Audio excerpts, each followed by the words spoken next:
عمران خان نے عوام کے لیے بڑے ریلیف کا اعلان کر دیا۔ قوم سے خطاب میں انہوں نے کہا کہ عوام کو سہولت دینے کے لیے احساس راشن مدد پروگرام شروع کیا جا رہا ہے۔ ان کا کہنا تھا کہ کورونا کے بعد ملک کو بحرانی صورتحال کا سامنا تھا، ایسے میں چین، سعودی عرب اور دوست ممالک نے ہمیں دیوالیہ ہونے سے بچانے میں مدد دی۔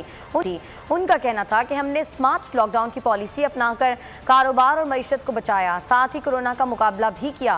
پاکستان میں زرعی پیداوار بہتر ہوئی اور صنعتی پیداوار میں بھی نمایاں طور پر اضافہ ہوا ہے۔ وزیر اعظم عمران خان کی جانب سے یہ کہا گیا ہے کہ پوری دنیا میں مہنگائی کا رجحان 50% اضافہ ہوا ہے کموڈٹی پرائسز میں۔ پاکستان کے اندر جو انفلیشن ہے، جو مہنگائی ہے، وہ 9% ہے۔ انٹرنیشنلی بلومبرگ کے انڈیکس کے مطابق 50% اضافہ ہوا ہے۔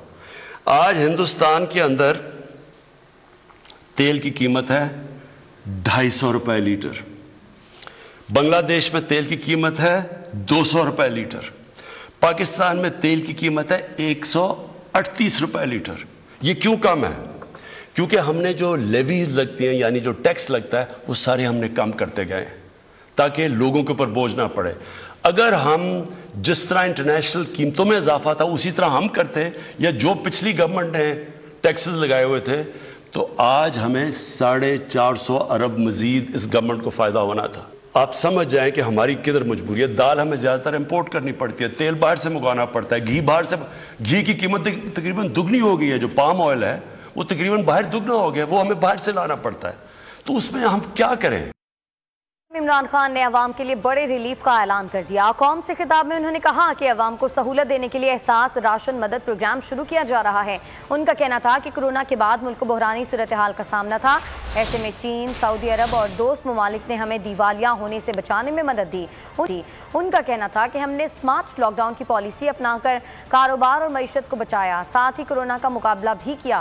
پاکستان میں زرعی پیداوار بہتر ہوئی اور صنعتی پیداوار میں بھی نمایاں طور پر اضافہ ہوا ہے۔ وزیر اعظم عمران خان کی جانب سے یہ کہا گیا ہے کہ پوری دنیا میں مہنگائی کا رجحان 50% اضافہ ہوا ہے کموڈٹی پرائسز میں۔ پاکستان کے اندر جو انفلیشن ہے، جو مہنگائی ہے، وہ 9% ہے۔ انٹرنیشنلی بلومبرگ کے انڈیکس کے مطابق 50% اضافہ ہوا ہے۔ آج ہندوستان کے اندر تیل کی قیمت ہے 250 روپے لیٹر، بنگلہ دیش میں تیل کی قیمت ہے 200 روپے لیٹر، پاکستان میں تیل کی قیمت ہے 138 روپے لیٹر۔ یہ کیوں کم ہے؟ کیونکہ ہم نے جو لیویز لگتی ہیں، یعنی جو ٹیکس لگتا ہے، وہ سارے ہم نے کم کرتے گئے تاکہ لوگوں کے اوپر بوجھ نہ پڑے۔ اگر ہم جس طرح انٹرنیشنل قیمتوں میں اضافہ تھا اسی طرح ہم کرتے، یا جو پچھلی گورنمنٹ نے ٹیکسز لگائے ہوئے تھے، تو آج ہمیں 450 ارب مزید اس گورنمنٹ کو فائدہ ہونا تھا۔ آپ سمجھ جائیں کہ ہماری کدھر مجبوری ہے۔ دال ہمیں زیادہ تر امپورٹ کرنی پڑتی ہے، تیل باہر سے منگوانا پڑتا ہے، گھی کی قیمت تقریباً دگنی ہو گئی ہے۔ جو پام آئل ہے وہ تقریباً باہر دگنا ہو گیا، وہ ہمیں باہر سے لانا پڑتا ہے۔ تو اس میں ہم کیا کریں؟ سبسکرائب کریں اور بیل دبائیں تاکہ کوئی خبر رہ نہ جائے۔